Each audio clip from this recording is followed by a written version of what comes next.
Praise the lord. ಪ್ರೀತಿಯ ಸೋದರ ಹಾಗೂ ಸೋದರಿ, ಈ ದಿನ ನೋಡಿದ್ರಲ್ಲಿ ಭಾಳ ಸಂತೋಷವಾಗಿದ್ದೇನೆ.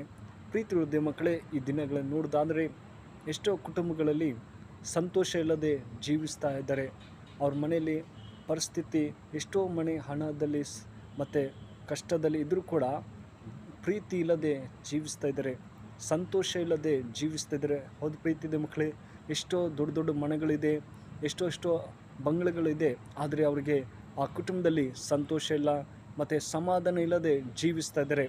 ದೇವ್ರ ವಾಕ್ಯ ಹೀಗೆ ಹೇಳ್ತದೆ, ಈ ಫಿಲಿಪ್ಪಿ ಬರೆದ 4ನೇ ಅಧ್ಯಾಯ 4ನೇ ವಚನ ನೋಡೋದಾದರೆ ಅಲ್ಲಿ ಸಂತೋಷಿಸಿರಿ, ಯಾವಾಗಲೂ ಸಂತೋಷ ಪಡಿರಿ ಎಂದು ತಿರುಗಿ ಹೇಳುತ್ತೇನೆ ಎಂಬುದಾಗಿ, ಎಡೆಬಿಡದೆ ಪ್ರಾರ್ಥನೆ ಮಾಡಿರಿ ಎಂಬುದಾಗಿ ನಾವು ನೋಡ್ತೀವಿ. ಹೌದು ಪ್ರೀತಿಯ ಮಕ್ಕಳೇ, ಈ ದಿನಗಳಲ್ಲಿ ಕ್ರೈಸ್ತ ಕುಟುಂಬಗಳ ಆಗಲಿ ಎಷ್ಟೋ ಮನೆಯಲ್ಲಿ ಸಂತೋಷ ಇಲ್ಲದೆ ಜೀವಿಸ್ತಾ ಇದ್ದಾರೆ.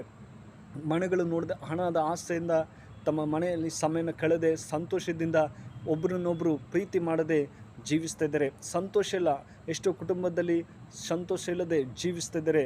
ಆದರೆ ದೇವ್ರ ಮಕ್ಕಳೇ, ಪ್ರೀತಿಯ ಮಕ್ಕಳೇ, ನಾವಾದರೂ ದೇವ್ರ ವಾಕ್ಯ ಹೇಳುವ ಹಾಗೆ ನಾವು ಯಾವಾಗಲೂ ಸಂತೋಷದಿಂದ ಜೀವಿಸಬೇಕು. ಆತನ ಒಳ್ಳೆಯ ಮಾರ್ಗದಲ್ಲಿ ನಾವು ನಡಿಬೇಕು. ದೇವ್ರ ವಾಕ್ಯ ನಾವು ಪ್ರತಿದಿನ ಓದುವಾಗ ಆತ ನಮಗೆ ಸಂತೋಷ ಕೊಡುವನಾಗಿದ್ದಾನೆ, ಸಮಾಧಾನ ಮಾರ್ಗದಲ್ಲಿ ನಮ್ಮನ್ನು ನಡೆಸುವಂಥ ಸರ್ವಶಕ್ತನಾಗಿದ್ದಾನೆ.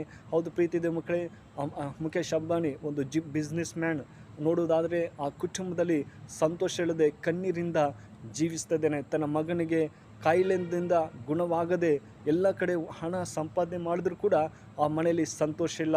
ಆದರೆ ನಮಗಾದರೂ ದೇವರು ಒಂದು ಕೃಪಾವರಗಳಿಂದ ಈ ದಿನ ಒಂದು ಸಂತೋಷವಾಗಿ, ದೇವರೇ ನಿನ್ನಲ್ಲಿ ನಾನು ಜೀವಿಸುವಂತೆ ನೀನು ಸಹಾಯ ಮಾಡು, ನಮ್ಮ ಕುಟುಂಬದಲ್ಲಿ ಯಾವಾಗಲೂ ಸಂತೋಷವಾಗಿ ಇರುವಂತೆ ನೀನು ಸಹಾಯ ಮಾಡೆಂಬುದಾಗಿ ಕೇಳುವಾಗ ನಿಶ್ಚಯವಾಗಿ ಸಹಾಯ ಮಾಡುವಂಥ ಸರ್ವಶಕ್ತರಾಗಿದ್ದಾರೆ. ಹೌದು ಪ್ರೀತಿಯ ಮಕ್ಕಳೇ, ನೀವು ಯಾವ ಗಲಿಬಿಲಿಯಲ್ಲಿದ್ದೀರಿ, ಸೈತಾನ ಶೋಧನೆಯಿಂದ ಮಾಡದೆ ದೇವರು ಯಾವಾಗಲೂ ನಿಮ್ಮ ಕುಟುಂಬದಲ್ಲಿ ಸಂತೋಷ ಕೊಡುವಂಥ ದೇವರು.